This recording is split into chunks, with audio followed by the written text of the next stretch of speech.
Finally, the leftist agitators masquerading as virtuous crusaders may finally be held accountable for the threats against ICE agents and ICE operations.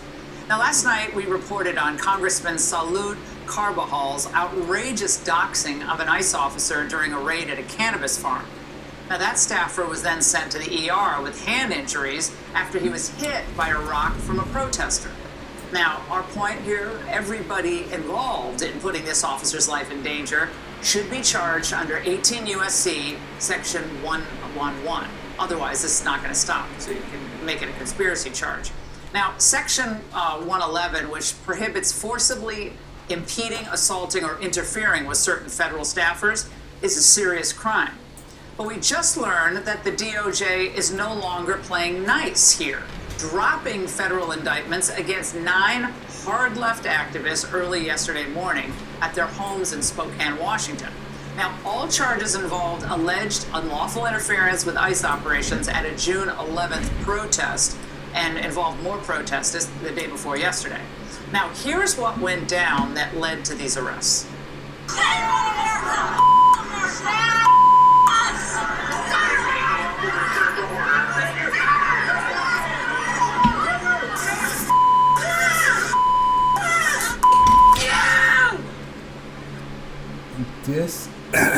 This would not happen if these people were black.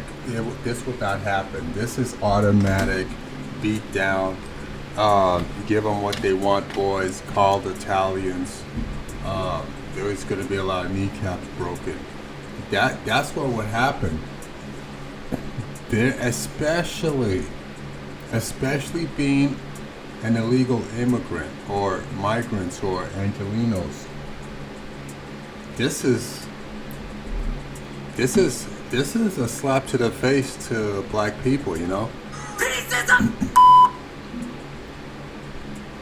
Monday CRM has the best AI features in the game. Especially in sales. Hands down. So for me, email composition.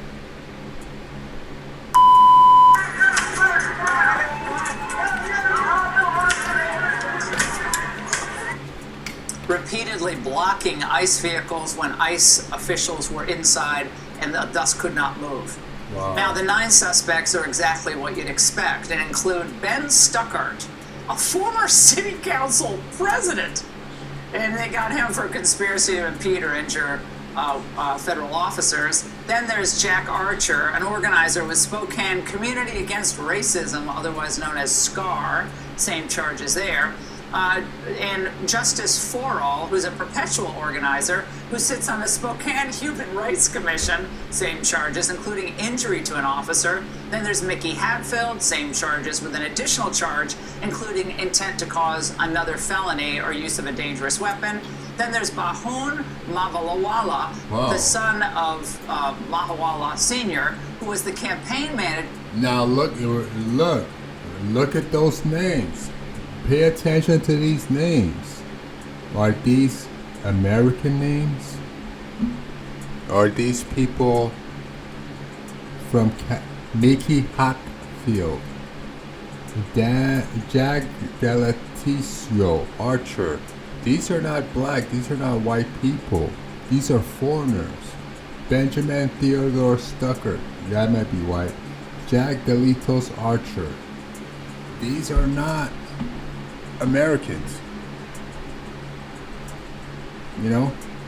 They're not. Of Mahawala Sr., who was the campaign manager for Bernadine Bank. They're not American names. She ran for Congressional District 5 House of Reps seat in 2024, charged with conspiracy to impede or injure officers. Colin Muncy, same charges. Bobby Silva, more conspiracy to impede or interfere, and with intent to cause physical contact or intent to cause another felony.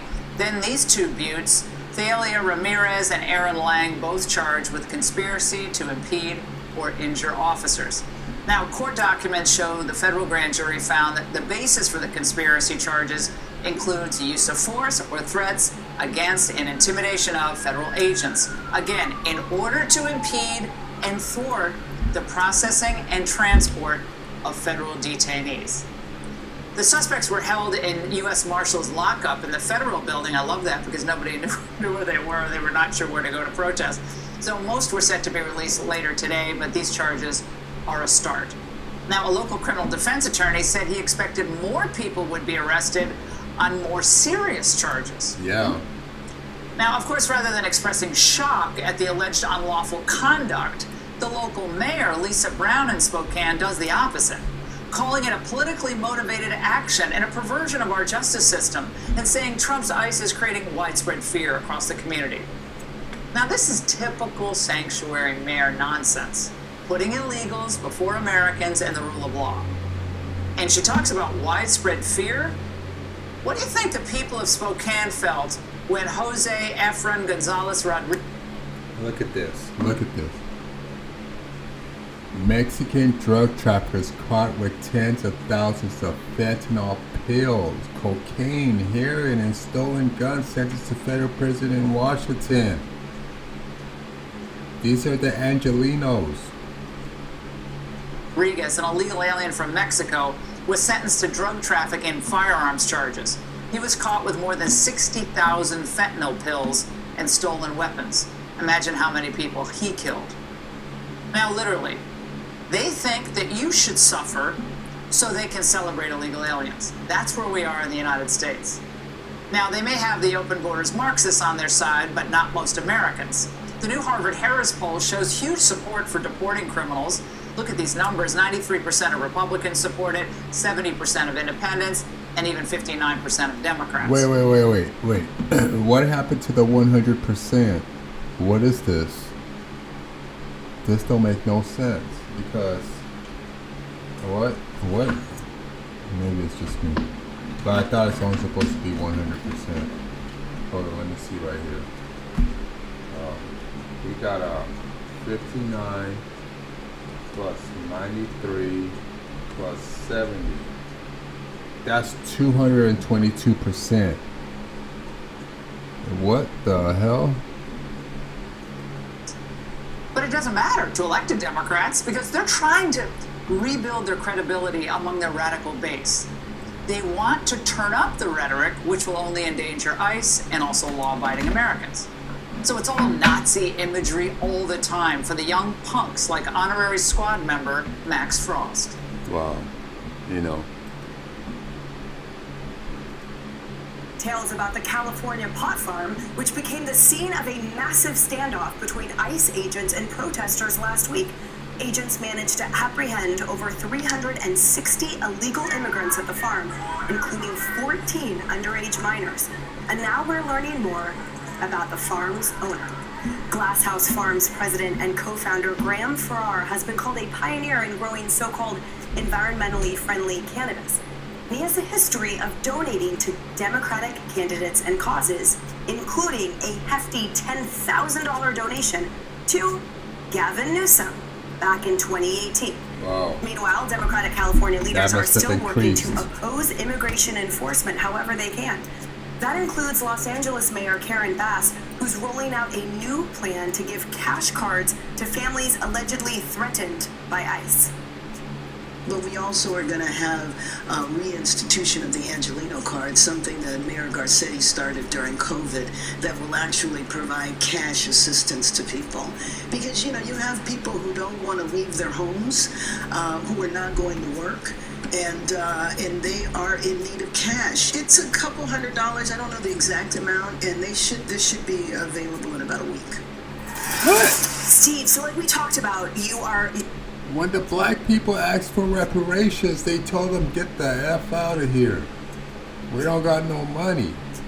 But they got money for illegal immigrants? For Angelenos? Migrants? That's sad. You're staunchly in the lead in California gubernatorial polls right now. So talk to us, how and why does your message... Look at sister over here. I always wonder what these black females who are always like in a sticky predicament.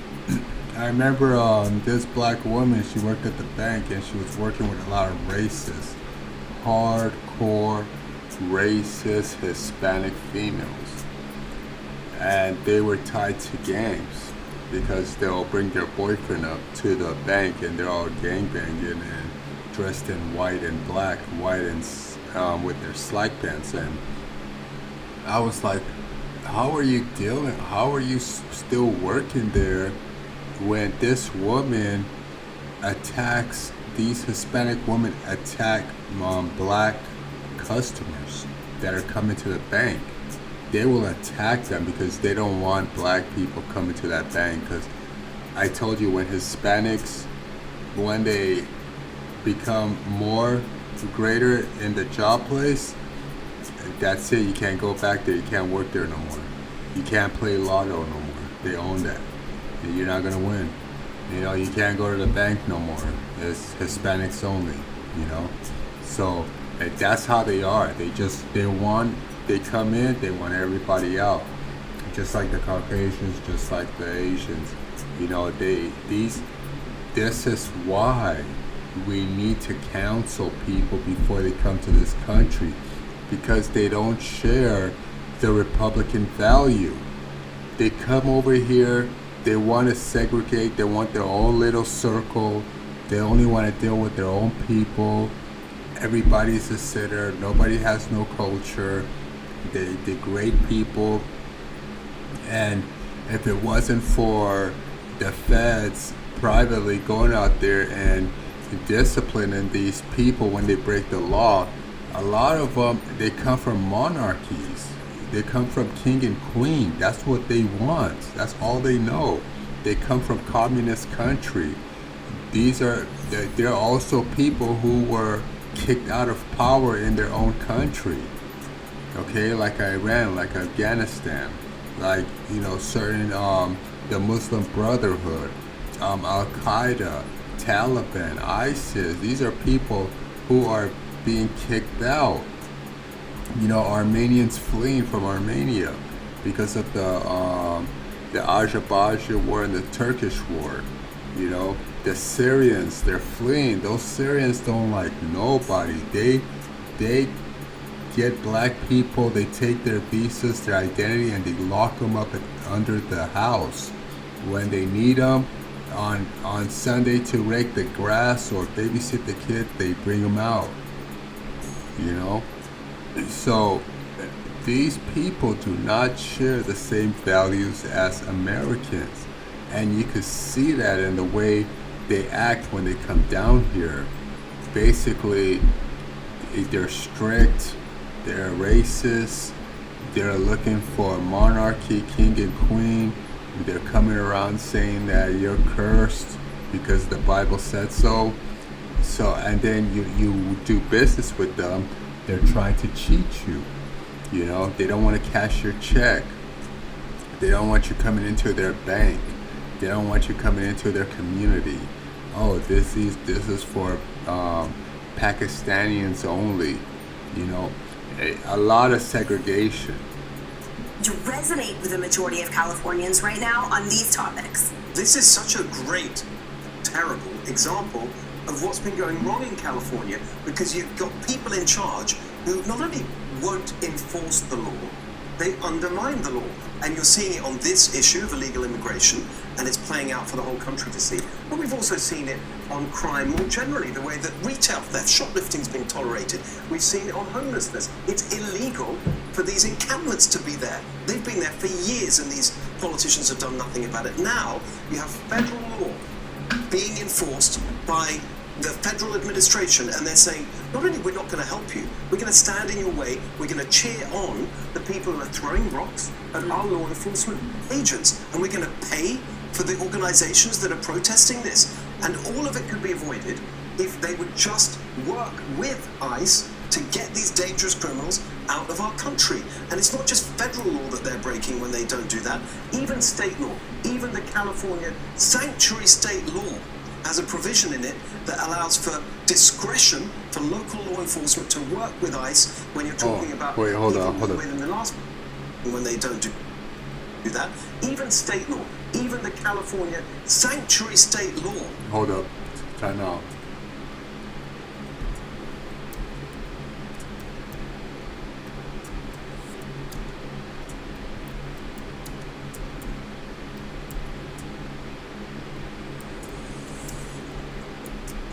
Or code. Law or code.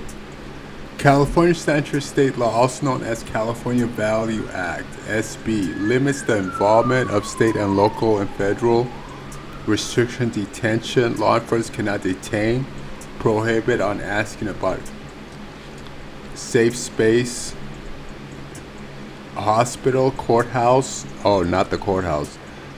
Law. Where is it? Okay. I didn't see much there. Has a provision in it But we that gotta allows go to for the real law. discretion for local law enforcement to work with ICE when you're talking about people who within the last 15 years have been convicted of a long list of crime. This lawlessness has to stop, and that's what I will do as governor. Quick follow-up for you, Steve, because the current governor, Gavin Newsom, who has enjoyed donations by that pot farm owner before he came out lambasting federal involvement there, his prior comments were sort of clearly moderate. It was, don't come illegally and we're going to deport you and I'm all for illegal immigration, etc. But now it seems that he's gone extremely radical, certainly on recent podcasts. It's a stark contrast. He's clearly running for the national stage. Talk to us about what that impact is on current Californians who need a governor now. Well, it seems that he's really not interested in doing his job as governor of California, because what's he doing? He's going on these podcasts. He's in South Carolina last week. He's trolling President Trump on social media. I mean, these are the things that actually are far removed from the policy challenges we have in California. We've got the highest rate of poverty in the country. We pay the highest taxes, the highest costs for gas, electricity, water. We had the highest unemployment rate in the whole country for most of last year. Where is the response to any of that? It's non-existent. That's the kind of serious change that we need to see. But instead, you've got Karen Bass. You pay more for less. Look at the potato chips. They keep on getting smaller and smaller. And the price keeps on going higher and higher. Okay? Potato chips, a medium size, was $1.25. Now it's $5. And it's less chips. Just worrying about our own re-election next year for mayor of Los Angeles after the disaster of the one. The gas price. With $5 gas, you can go from LA to on San Bernardino and back to LA. Now you can only go a mile with $5. Apartments used to be big, used to be affordable. 1 bedroom, $500, $800. Big. When I go into the old homes and I see a 1 bedroom, I'm like, I could put 2 rooms in here. Now you go into these luxury apartments, you gotta walk sideways. You gotta turn your shoulder. You gotta move sideways. You gotta swoop into the restroom. You put a bed in the bedroom. That's it. You don't got no space no more. It's done, and that's how they want it. Sleep, eat, go to work, hang out with your spouse, spend $20 to $80 a day eating out, come back home, do it all over again. Wildfires. Gavin Newsom clearly focused on running for president. We need someone who's going to deal with our problems in California. So I'm looking at what you gave me, the California governor's statewide polls, sample size 2012 registered voters. This is a big poll. Steve Hilton leading by 19% over Katie Porter. It's tight with her until you factor in those people who can't quite make up their minds, those undecided. You say there's about 30% of the electorate out there that hasn't made up their minds. Then the gap between you and Katie Porter gets greater. You factor in Kamala Harris, Katie Porter falls to third place, and you and Kamala are battling it out. So talk to me. I don't know that those candidates that I'm looking at here are attacking any of the things that we're reporting on. No. I mean, everything that Emily just set up, I don't see it coming from them. No, and the interesting thing is that we've had 15 years now of one-party rule in California, and the results Democrats. are it's the worst results on everything that it's matters. more The than highest housing costs. because I could go on all hour about everything that's gone wrong, but of course what people want is someone to put Arnold Schwarzenegger was a Republican, but those Democrats things were on right, a positive change, and I think that's what people are responding to, and what's encouraging. Look, it's very early. You know, the election is next June.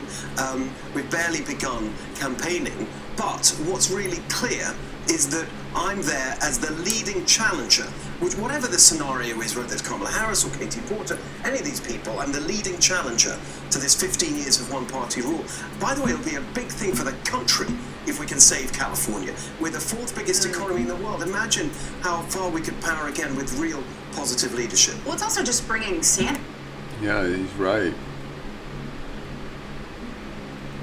Indiscriminate stops and arrests, specifically raids that target people based on the color of their skin or where they work. The order also bars the federal government from restricting attorney access to the detainees. So what does it all mean, and what happens next? John Panolio joins us live from the KTLA News Center with more on the judge's ruling and its impact. John?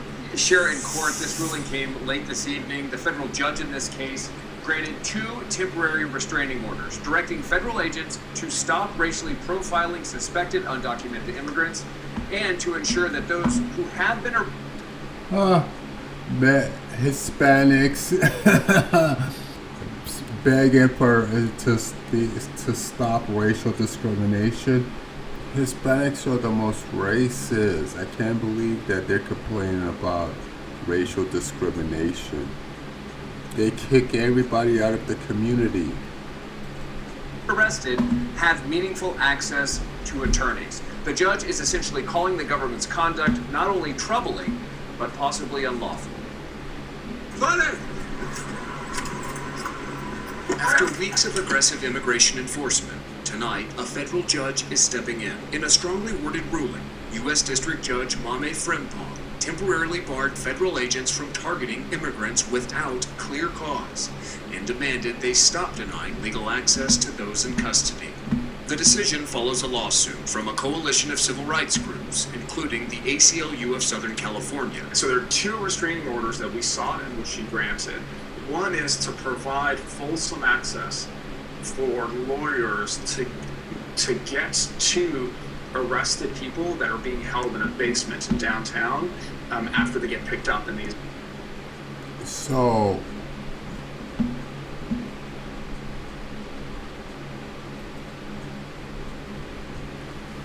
okay, you come in illegally into somebody's house, and now you're asking for rights.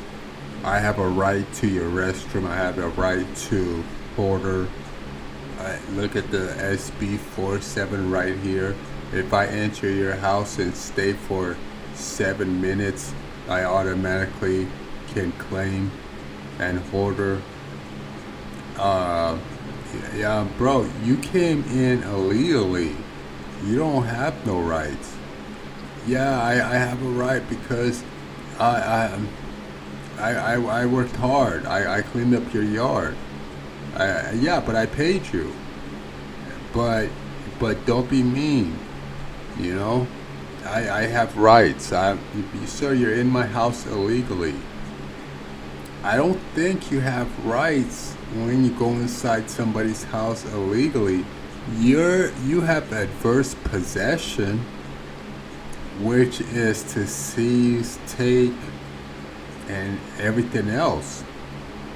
But I don't understand. You know, you cannot come into the country and get constitutional rights. You're not a U.S. citizen. And you know what? When I was hanging around UCLA, a lot of the people were young. A lot of the youths are young. They're really young. But all they're good at is passing the test. They don't know anything. If something out of the ordinary happens, they don't have no solving skills. They're not problem solvers.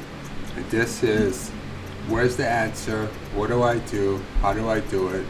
Thank you. Goodbye. Have a good day. Pay me $100,000.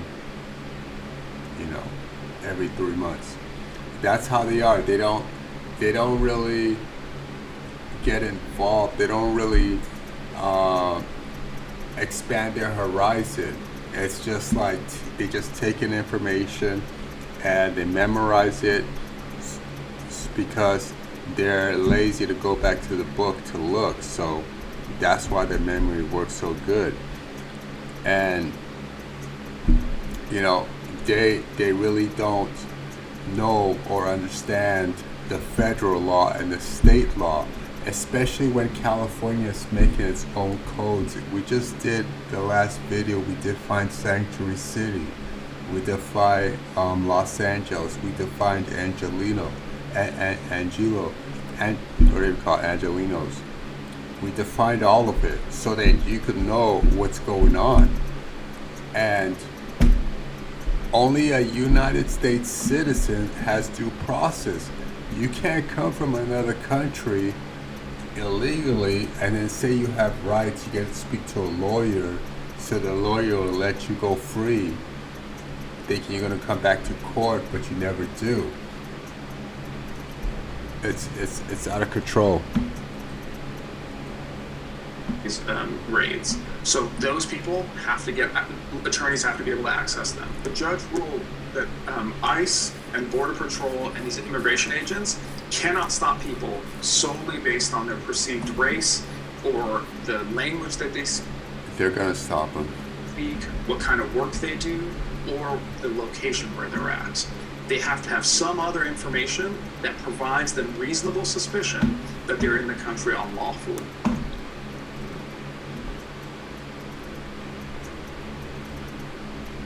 Legal status for some undocumented immigrants. The Dignity Act, sponsored by Florida Republican Congresswoman Maria Vida Salazar and Texas Democratic Congresswoman Veronica Escobar, would allow undocumented immigrants who have been in the U.S.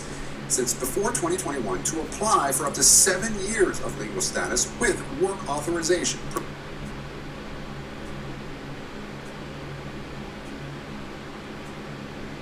Whoa. Provided that they pay restitution and check in with DHS regularly. It also includes enhanced border security provisions and protections for... See, what I would do is I would say those anchor babies, generation 2 and 3, on their taxes, they will have to pay more for their parents coming here illegally.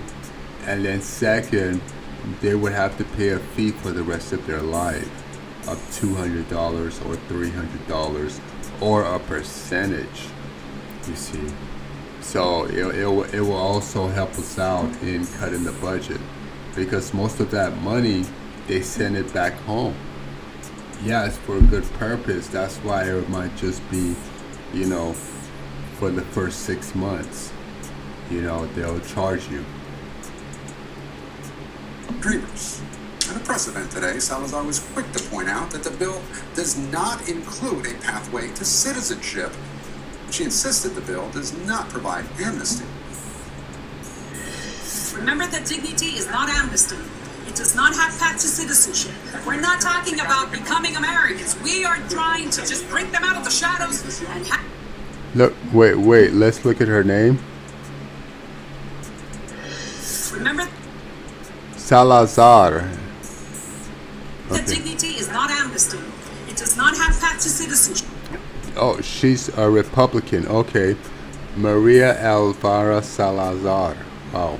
We're not talking about becoming Americans. We are trying to just bring them out of the shadows and have them go work in peace, pay taxes, and come back home and work. What is she talking about?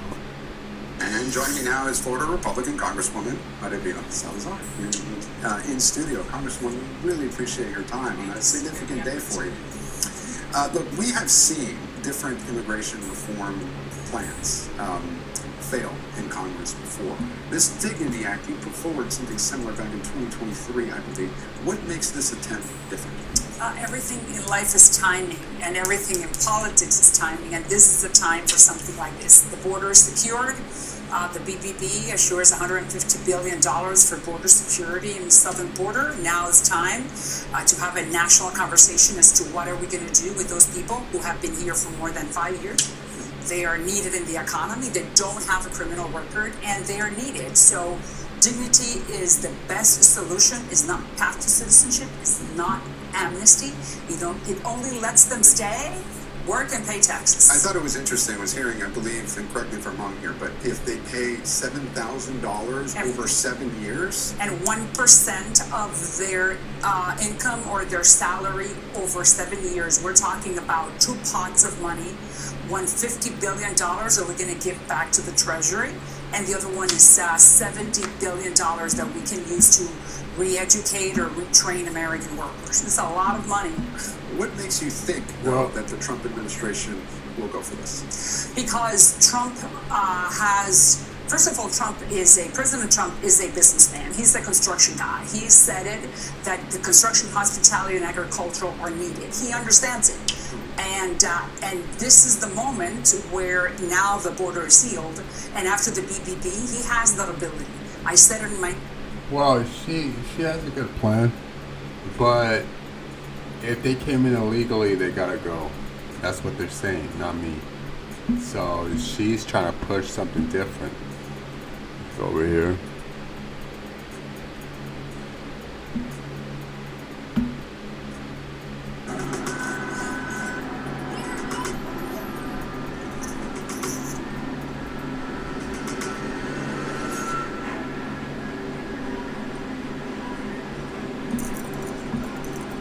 This was the stand down in LA.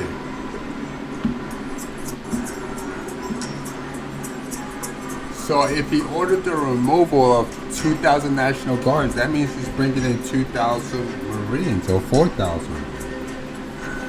Or maybe they're relocating them. I don't think it's over. It's gonna get serious out here. They're going to war. It's a data coup. California has been coup. It's a data coup. Nancy Pelosi is Vice President. Chuck Schumer is President. Obama is acting President or overseer. And Hillary Clinton is Secretary of State. And other California Democratic Party are service members. They have a oath of office to protect the Angelinos and their foot soldiers, MS-13, the Mexican cartels, 18th Street, and so forth.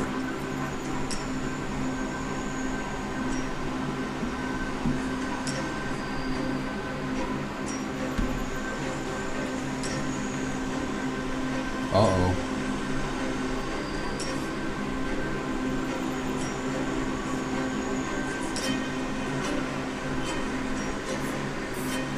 Trump will be sending in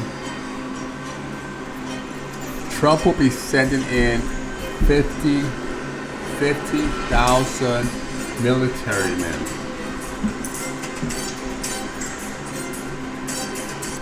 And then after that, he'll be sending additional 100,000 men to California for the cleanup crew. They're gonna clean it out. There's gonna be a lot of ghost towns.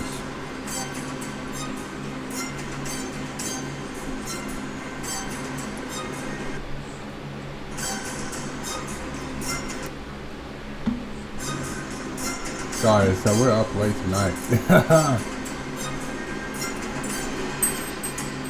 We're going to war. Look at this. It's war. They're going to have to go up against the Mexican cartel, the Mexican mafia, all the Mexican familia, Venezuela, and so forth. Woo! It's gonna be hot. It's prime time. A federal judge today blocked the Trump administration from enforcing an executive order aimed at ending the long-standing law. New Hampshire Judge Joseph LaPlante issued a preliminary injunction and certified a class action lawsuit saying his actions applied to babies nationwide. Okay, damn. Joseph, let's look him up.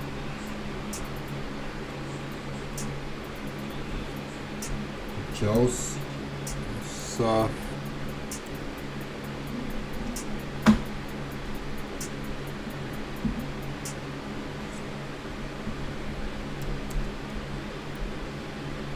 This is what I'm talking about when I say undercover Democrats and the Republican Party. There's a lot of them.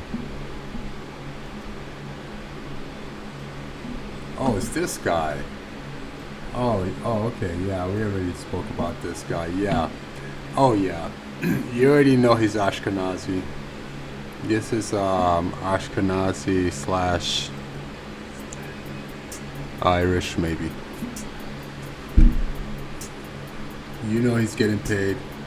He just looks like it. You already know.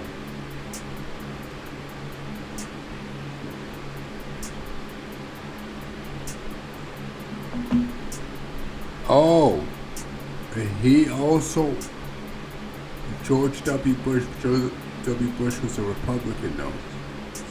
Okay. I thought he was being advanced.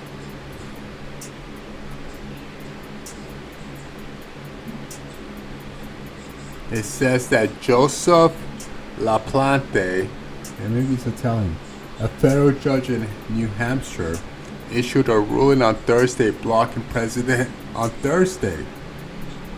Okay, but they're still active. Joseph LaPlante, a federal judge in New Hampshire, issued a ruling on Thursday blocking President Donald Trump's executive order to end birthright citizenship. The judge permanently injunction certified a class action lawsuit that includes all children who would be affected by the president's order. Where is it? This comes only days after Supreme Court restricted the authority of district court judges to issue nationwide injunctions unless the plaintiff in a case are certified as nationwide class. Judge LaPlante found that the class for his latest ruling meets the standard. Nation certified as a nationwide class. What the? They're just making up their own rules here. We gotta look that up because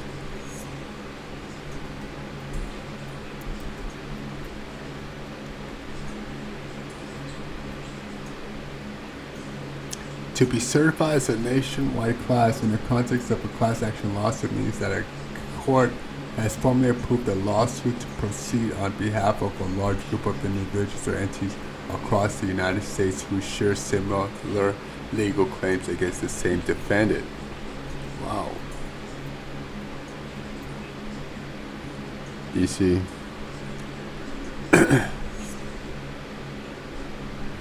Wow. So it said proceed on behalf of the large group of individual entities across the entire United States who share similar legal claims against the same defendant. Okay, so that's what it means, a nationwide class.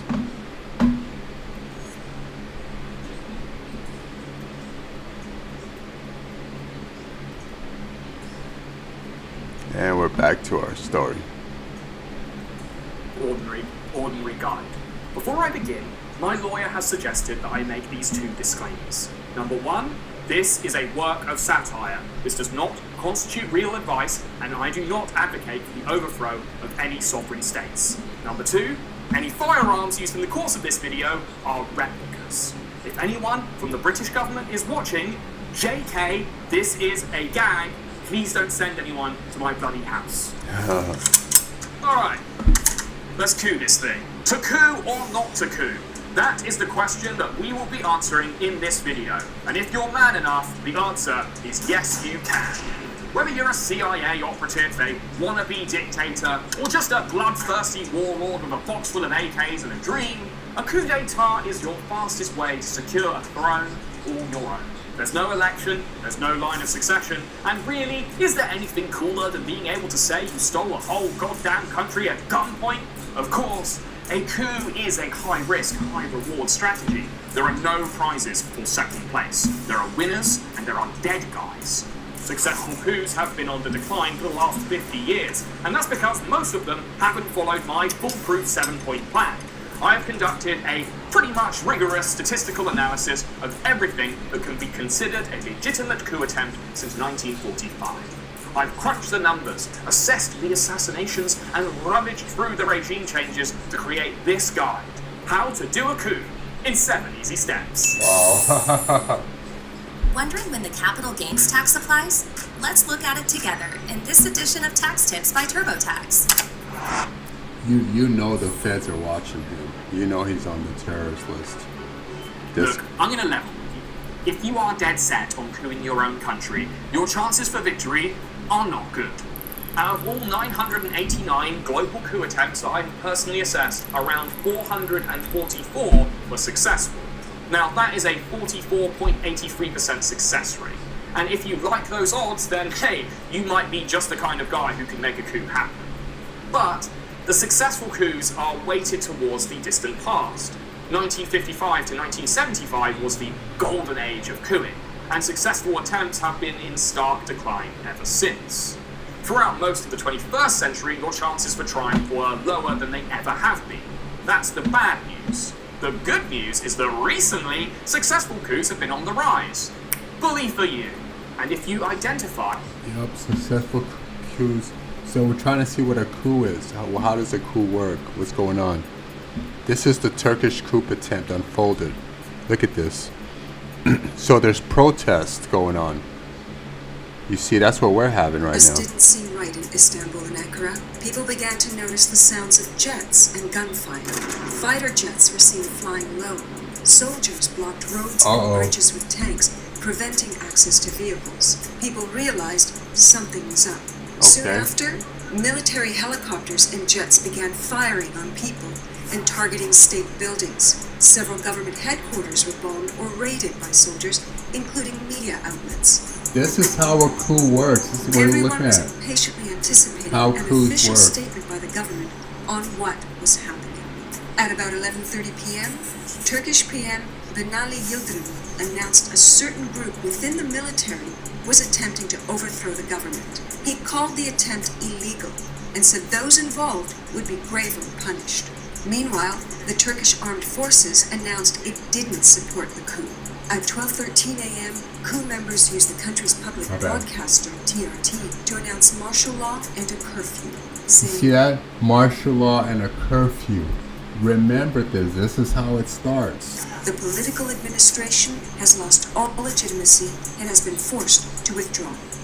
At 12:30 a.m., President Erdogan addressed Turkey on CNN Turk using FaceTime and urged everyone to take to the squares to protest the coup attempt, stating there is no power higher than the power of the people. Okay, so you see that? These will be the people who voted for Trump. Trump will be like, come out and protest, and then the people will protest. Go to the squares and give them their answer. Give them their Throughout the night, the Sala was repeatedly called from mosques across Turkey, encouraging people to gather and resist the coup. Sala prayers are traditionally recited on Fridays and during funerals, but are also used to rally people. Turks across the country flocked to the streets and squares in defiance, and the pro-coup attacks only intensified.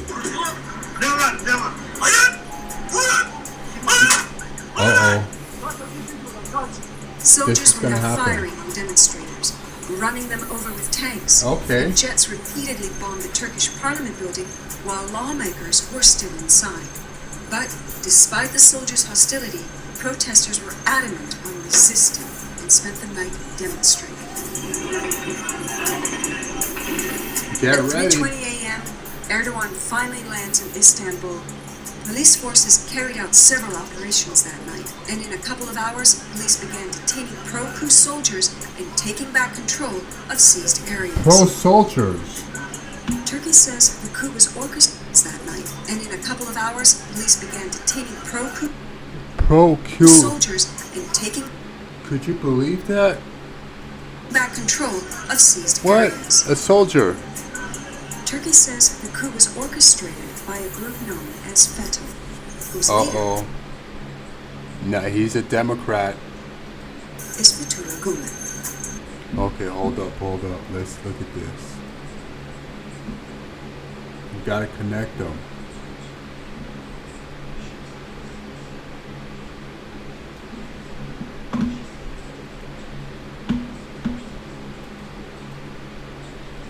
Let me see.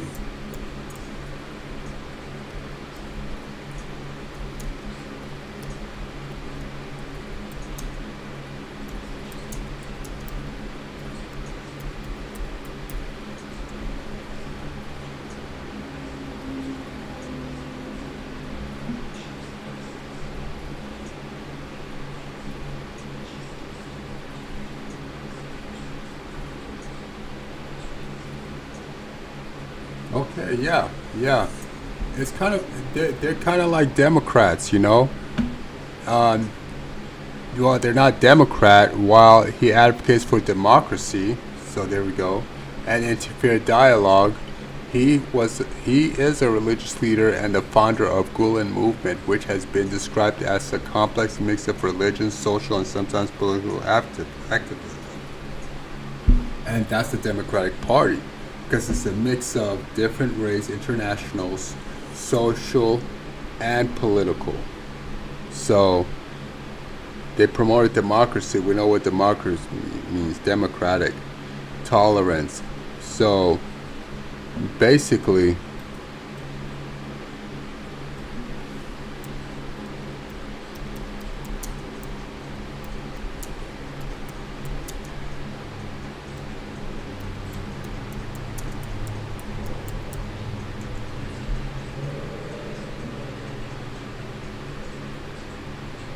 see, a Turkish Islamic scholar and clerk lived in the United States in a self-imposed exile after relocating there in 1999. He was accused by the Turkish government of orchestrating the 2016 coup attempt, and Turkey has repeatedly requested his extradition. While the U.S. has not extradited Gulen, the U.S. Justice Department has investigated potential links between his movement and the funding of charter schools in the U.S., and has also investigated potential involvement in Russian interface. So this was a puppet. This was a puppet that they were using, the U.S. was using to take over Turkey. And manufacture the correct conditions for your coup, then your chances rise considerably. Government and civilian action forwarded the coup attempt in just a couple of hours. But that night, 249 lives were lost. Oh, and more wow. than 2,000 others were injured. See, that's what's going to happen here. The coup attempt was successfully resisted. Turks from all walks of life in the tens of thousands took to the squares to celebrate their democratic victory each night for weeks on end. Wow. So we got to be ready for that, because that will take place. It's coming. We see what's going on. So the city and state don't want to listen to the feds, yet they both have laws and jurisdiction. So we're gonna let it play out. We're gonna see what happened and give our opinion. A lot of us are just contractors, so that's how it goes. Hey, share, like, subscribe, and we're gonna be accepting phone calls, chatting, and so forth, donating. So give me a call. We'll be calling in and giving our intake on what's really going on here in LA. Thanks for coming by. You guys have a good day. I appreciate you guys coming here. Thanks for coming over tonight. I really appreciate it.